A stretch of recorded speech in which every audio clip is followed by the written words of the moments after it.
Welcome, Taurus. So we are going to get your October reading for this year, the energy coming up. And what we're going to do is see about how your finances, career, material world are, how your relationships and love life are, and then just some general energy. So we're going to be using these two decks here. So let's get into this message, okay? So Taurus, we're going to go ahead and start with your career, finances, material world. So let's get these decks out of the way here. All right, let's see what's coming up for you. So we have the Three of Pentacles coming up first. This is about collaboration, teamwork, skilled learning, and the need to work with others to achieve success. So let's see what it's paired with. All right, and now we have the High Priestess. Well, the High Priestess is about representing our intuition, secrets, mystery. She urges us to look within and trust our own intuition rather than relying solely on logic and reason. And this is a need to explore our deeper aspects of ourselves or the situation. So let's go ahead and see what else is coming up here, because I feel like these two together is about collaborating as well as using our intuition to achieve goals. So I feel like in your career or finances or just material world, that's what you've been doing. You've been trying to work with others as well as tapping into your intuition. So I almost feel like there's the battle between the two. You know, maybe foregoing your intuition to go along with others, but we're going to see what else comes up. Let's see. Okay, so now we have this Knight of Wands. The Knight of Wands is somebody that goes towards their passions. And then we have this Six of Wands. So this is all about success, victory, public recognition. So again, like the Knight of Wands is all about taking action, forward movement. And the Six of Wands is about success, victory, and accomplishment. So there's significant achievement and triumph over hard work. And it's almost like, are you seeking validation from outside sources or other people? So with this career or finances or material world, I almost feel like this kind of, I don't know if you've heard the term, keeping up with the Joneses, like maybe putting on this outer appearance that you're doing better than what you are, or caring more about what other people think. But we're going to go ahead and see what else is coming up. So now we have this Ten of Pentacles. With the Three of Pentacles, there we go. We have that Three of Pentacles again. So again, the Ten of Pentacles is about prosperity, harmony, and abundance. And the Three of Pentacles, again, is about teamwork, collaboration, working with others. Sorry about that, I got a cough. So the Ten of Pentacles with the Three of Pentacles, it's the importance of like family and community support. And it's also recognizing the role of others having how we achieve things. So in your material world, what I'm feeling here is there's a big emphasis here on collaboration, because we had the Three of Pentacles twice. But we also had about this intuition and success and victory, as well as our Ten of Pentacles, which is our abundance and our family life. So I feel like there is an importance of working with other people to achieve success. But you know, it's kind of saying, are you putting too much emphasis on how you appear to others or what other people think? Because it could be keeping you from, you know, people that do have your back or your family. You might be ignoring them. So this is about external validation to the point where you might be neglecting people who are closest to you or your family.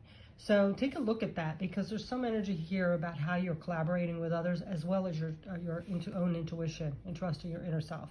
Because if we put all our eggs in somebody else's basket and we expect validation and success from others, from the external, it's going to lead to disappointment. I mean, that's good to a point, but we have to find that within our own self. Okay, so look at that. Okay, so we're going to go ahead and get the next round, which is all about our relationships and love.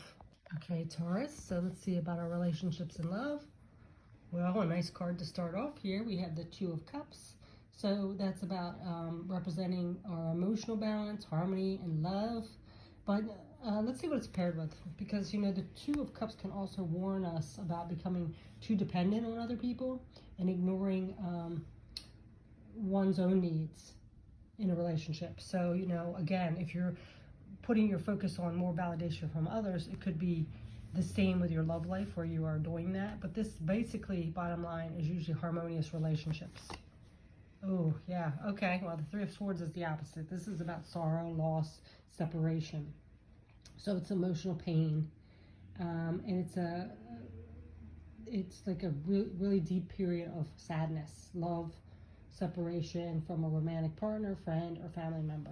So it looks like there could have been some harmonious relationship here, and there has been some sorrow or pain, being stabbed in the heart by something.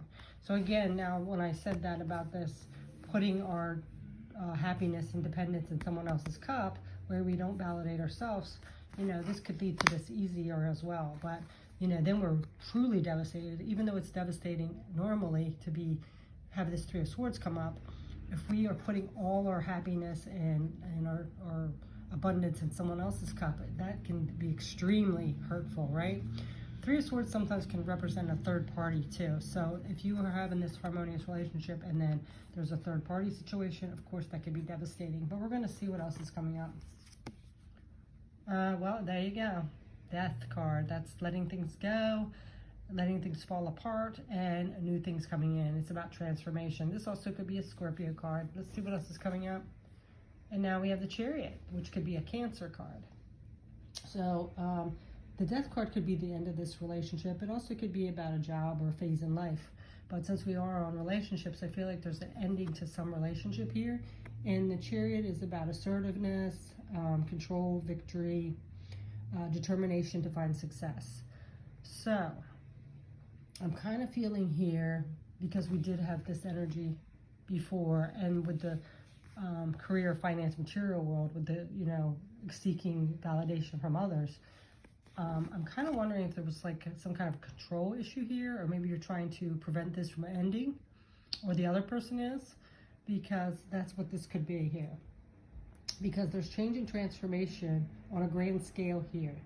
And the key to success may lie in relinquishing control of the situation and allowing things to take its course. So are you trying to fight against this? Are you like checking on the person's email? Are you calling them every 10 minutes, texting them, trying to get them back, or them doing that to you? It could be vice versa, but there's some kind of control here. And there's a big emphasis in this reading about letting go of control and finding our happiness from within. So let's see what else is coming up. Yeah, see, Eight of Swords. This is feeling restricted and trapped, not being able to move forward. And then we have the Temperance. The Temperance is all about balance and harmony. It's moderation, a need for patience and self-control. So this combination here suggests in finding balance and feeling restricted by past experiences. So by approaching a challenging situation with patience and self-control, this is what's needed. Because this 8 is finding a way to face our fears and find a way to break free from self-limiting beliefs. So it could be some kind of old pattern or belief system where you feel like, maybe abandonment issues or rejection issues, and trying to control the situation. So there needs to be some kind of balance, because what it does, when we try to control things, then we get more restricted, right? So I feel like this is a big emphasis on this. There's something ending here. There's some kind of control, whether that's this person in your life or you and them. There's some kind of major control, trying to control the situation, and it's really actually leading to restrictions, heartbreak, the end of a relationship, and there needs to be something that's let go of and some kind of fear within to be faced. So now we're going to go ahead and just get a general energy, okay? So let's get into that. Okay, so Taurus, let's get your general energy. So this could be about anything, just life in general. So let's get into these messages. So we have the Eight of Cups. Well, this makes sense with the rest of the reading, because this is a card of change and transition. It's a deep longing for something more in life. It indicates a time to move on from things that are no longer serving you. Because of the Eight of Cups, it's usually an emotional response to something. It's something that's not emotionally fulfilling, so he's moving away. So let's see what it's combined with. So we have it with the Sun, which is interesting. So this is moving away from something that hasn't been emotionally fulfilling towards something that brings happiness and emotional fulfillment. The Sun is one of the most positive cards in the tarot deck. It's about success, vitality, happiness, joy, and abundance. So I feel like this is you embarking on a new journey that's filled with optimism and joy, happiness. It's a new beginning for growth here. So let's see what else it's combined with. So I feel like if you are clinging to something, you might be realizing that it's not successful. It's not bringing you any enjoyment in life. Or if someone's clinging to you, this is moving away from something to bring in this enjoyment. Okay, so let's see what else we have with it. All right, so now we have the King of Pentacles. This is about stability and prosperity, and it is coming in with the Eight of Swords, which is restriction, feeling trapped and fenced in. It also could be about our fears. So this represents a conflict between our material success and our personal limitations, being limited by our own fears and doubts. So being too focused on the materialistic world, which causes us to ignore our inner voice, our intuition. So again, it's kind of coming back up to those other cards in our love life and our career, finances, material world. You know, putting too much emphasis on what other people think of us, people's opinions, what other people have, things like that. So let's see what else comes up. Now we have the Page of Pentacles with the Moon. Well, I'll talk about fears, right? So the Page of Pentacles represents practical and material aspects of our life, of course. And it's also associated with a specific individual or an aspect of our personality. And the Moon is a sense of uncertainty. It's mystery, it's our subconscious. It often points to hidden depths of our own psyche, our darkness and confusion, our illusion and deception, uncertainty and fear. So this Moon suggests that, you know, karmic lessons that need to be learned by confronting our own fears and illusions. So I feel like there's something within you, that something in your life has created some kind of fear or disillusionment. It could be your belief system, it could have been how you were raised, it could have been a past relationship, but it's making you focus more on the outer appearance of things, or how you look to the outer situations and people. And it could stem from some kind of abandonment or rejection issue. And it's something that you need to look at, because there's something here that's keeping you back from moving forward. It could be making things like a codependency here, but you know, anytime that we put our value from other people's external opinions and situations, it can create a lack within us. So really looking at that, and I don't say this to be mean, we all have some kind of fear or doubts in ourselves that come up, and it needs to be addressed. That's why I say it, because the only way we're going to get through something is to look at it, right? So there's a need to pay attention to hidden agendas or deceptive behavior. It also encourages us to take action and move forward and embrace new opportunities, and help shed light on the current situation and guide us to make better decisions. So that's the only reason these cards are coming up.